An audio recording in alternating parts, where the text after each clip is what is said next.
Hey Lynx riders, Ross Robinson here, Lynx Ambassador, and today we're going to talk about how and when to change the drive belt on this Lynx Shredder DS 4100 850 E-Tech Turbo R.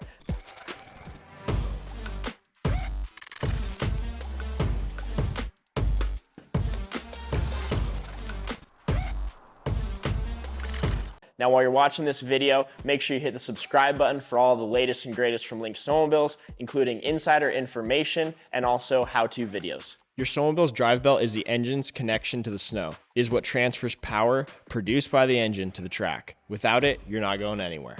You always want to make sure your drive belt is in good working order, and that starts with inspecting your belt before every ride. When you inspect your belt, you're looking for signs of wear, cracking, uneven, or flat spots. Likewise, if it's during the season and you've noticed a drop in RPMs or inconsistent acceleration, it might be time to inspect and possibly change your belt.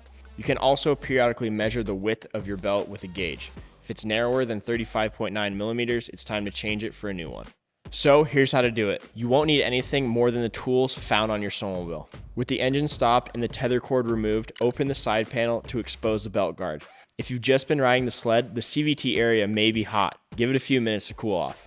There are a couple important differences for the Lynx Deep Snow snowmobiles built on the Radian 2 platform. Compared to previous years, the belt guard is actually built on the side panel and the tools are stored there as well.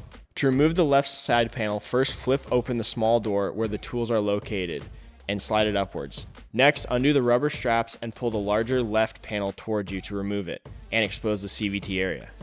Grab the Torx tool and open the spare belt compartment behind the seat to get your new belt. Now we'll use that same tool and insert it into the threaded hole on the adjuster hub of your driven pulley. By screwing the pulley expander in, we can now open the two pulley sheaves, taking tension off the belt, making it easier to remove. When you've got the driven pulley open far enough, you can slip the old drive belt over the top and slip it over the drive clutch below to remove it. When we put the new drive belt on, pay close attention to the arrows on the belt. If you hold the belt at the top of the driven pulley, you want the arrows to point toward the front of the snowmobile. If your belt has no arrows, you should position it so the numbers can be read properly.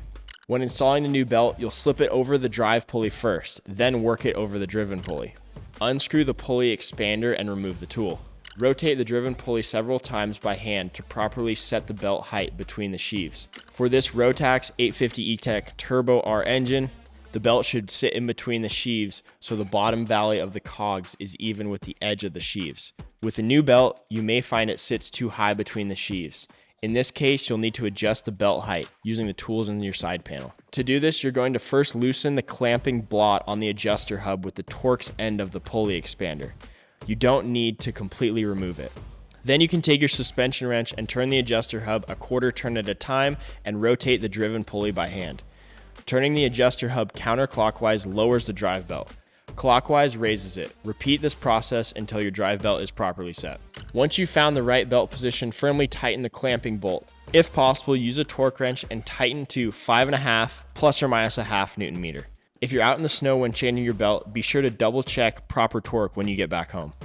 Place the tools back in the panel and reinstall the large side panel and secure with rubber straps. Then reinstall the small panel.